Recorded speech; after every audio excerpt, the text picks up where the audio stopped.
Welcome to JD Clips. Please enjoy the short versions of our famous videos and keep learning. And don't forget to subscribe. What were you very thrilled about 2024 and what was most disappointing about 2024?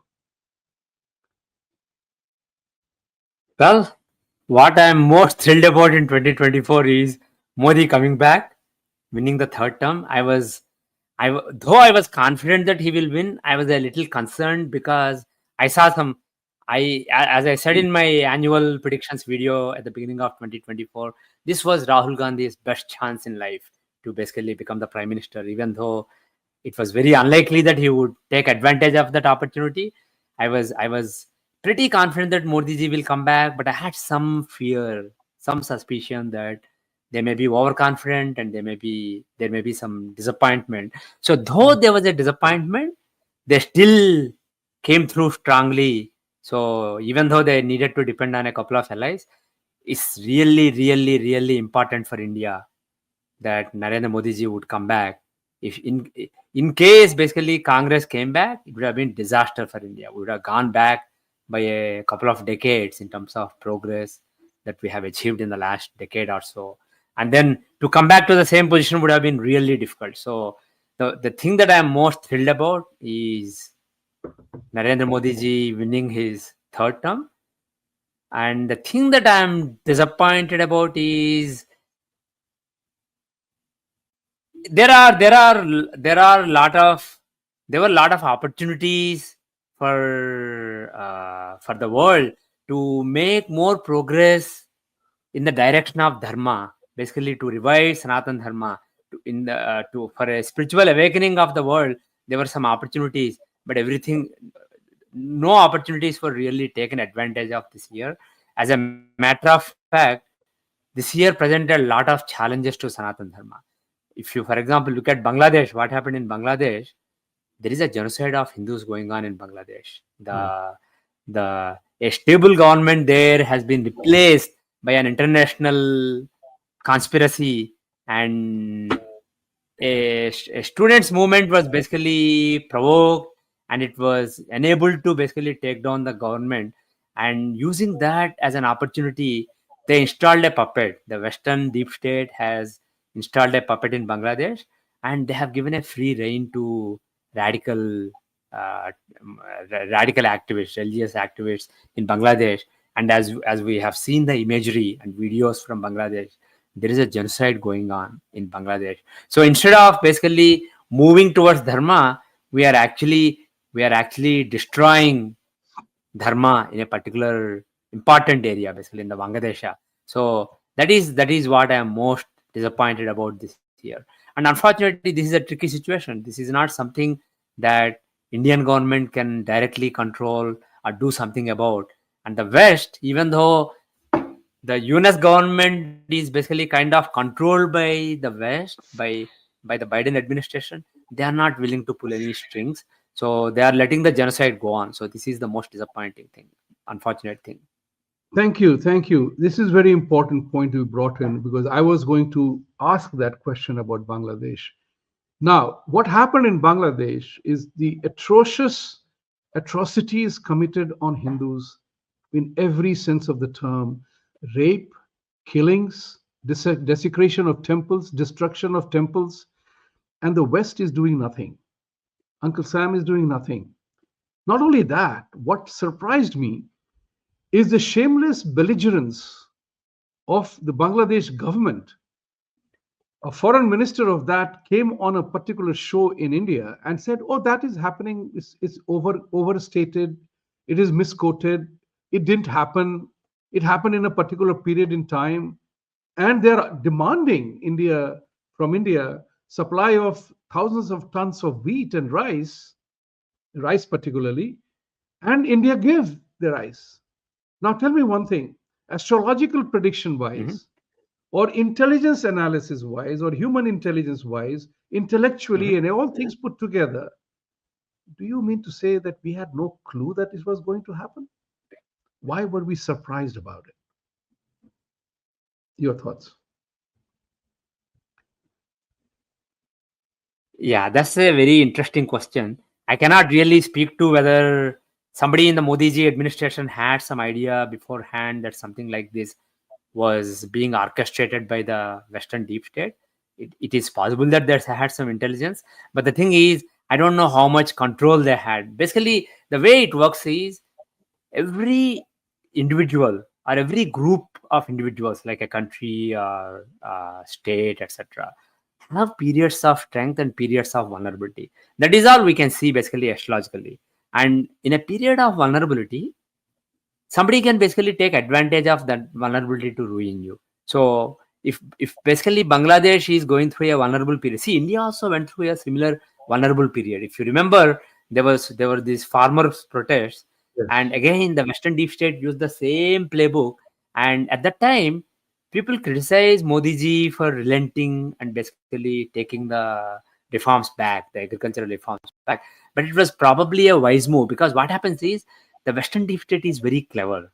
They basically have their own operatives with lot of resources in the country where they are trying to orchestrate trouble, and then they also want to co-opt lot of innocent people who basically genuinely believe in something. So apart from mischief makers who are basically pretending to be farmer leaders and basically protesting against the farmers, the agricultural reform, there were also other genuine farmers and other people who basically believed in the propaganda, because in the end they're very smart in the propaganda. They believed in the propaganda and they just jumped in. So once there is a certain magnitude in a movement, depending on what you are doing, how you are dealing with, it can backfire on you. So that is the playbook. And Modi ji handled it very capably, even though it may seem as a loss. Sometimes you take your losses instead of going for something more disastrous, and that's what Modi ji did. And unfortunately, I'm afraid Sheikh Hasina was unable to basically recognize that this campaign orchestrated by Western deep state using some tools that they had within the country of Bangladesh, they were also supported by a lot of regular students and regular citizens who genuinely believed in the propaganda and who basically rose up against the Sheikh Hasina government. And they did not read the situation properly, and they unnecessarily also provoked. They engaged in some provocative actions. So the thing is, it's not that Western deep state does things; they trigger things. They act as catalysts. They and their players are catalysts to basically trigger certain chain of events. And once the chain of event progresses beyond a certain point of no return, it is very difficult to basically control it. And unfortunately, that's what happened. So whereas India faced with the same situation a couple of times, not just the farmers protest, you had a couple of other such movements in India in the last couple of years. But every time the Modi administration was very tactful in dealing with the unrest, whereas Sheikh Hasina government was really unsuccessful. But the thing is, now Bangladesh stands at an interesting crossroads. Muhammad Yunus government, they had the tacit support of Western deep state and the Biden administration, Joe Biden, Kamala Harris administration. They had clear support from them, and even in the previous years from the Obama administration, etc. Yunus is basically a power, a force that was basically stood up by those forces, the democratic establishment in the US. But the thing is now, interestingly, Joe Biden is going to leave and Donald Trump is going to take office. So he may not be as friendly to Muhammad Yunus. But what you have to realize is it is not really up to the president. It's the Western deep state that controls these things. And the Western deep state still wants Muhammad Yunus to be in charge of Bangladesh, a puppet, so that they can basically control India from that frontier. But the thing is, there are other battles between the deep state and the incoming Trump administration. So they will have to there will be some give and take. So I will not be surprised if Bangladesh is actually a lower priority than some other issues where they want to compromise with Elon Musk, with Vivek Ramaswamy, with Tulsi Gabbard, with Donald Trump. So overall, it is likely that Bangladesh will get less. The current Bangladesh administration will get less support from US going forward. So the thing is, I am afraid, looking at the annual charts of Bangladesh and China, I'm afraid there'll be a nice alignment between China and Bangladesh. So India is in a very tricky situation. India cannot afford to lose Bangladesh to China, basically. China already has some significant influence in India's neighborhood. They are a strong player in Nepal, and with Sri Lanka before a few years back. Now I think things are coming back to normalcy, but a few years back, China made a big move in Sri Lanka and took controlled Sri Lanka with an iron hand, and that was a big problem for India. But India is trying to regain some influence in that area. So you cannot. Bangladesh is a major country. You cannot really afford to lose Bangladesh. So India has a very Modi ji government is in a very enviable position of trying to balance basically the interest of Indians and Hindus in Bangladesh, and basically uh, taking anti-Bangladesh actions to weaken Bangladesh, and basically to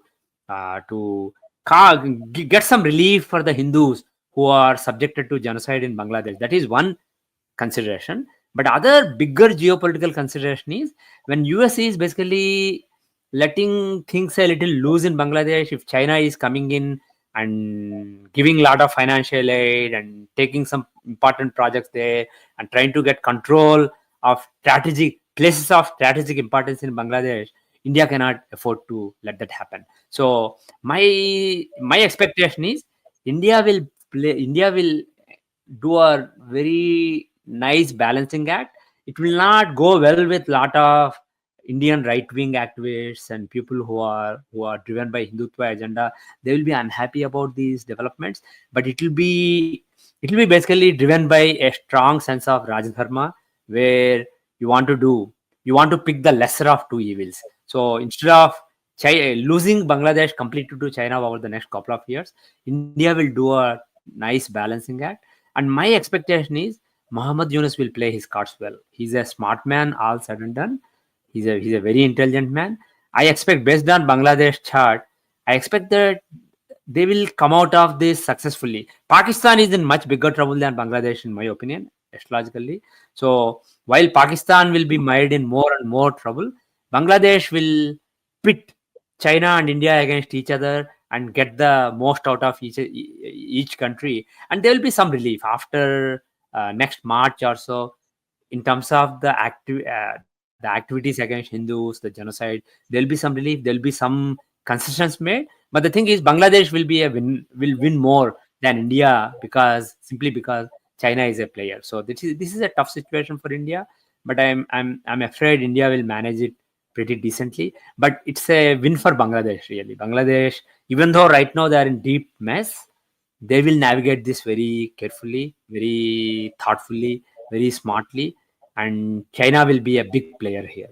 That is my overall assessment in terms of Bangladesh. Thank you very much for giving the analysis based on the astrological charts of Bangladesh and China.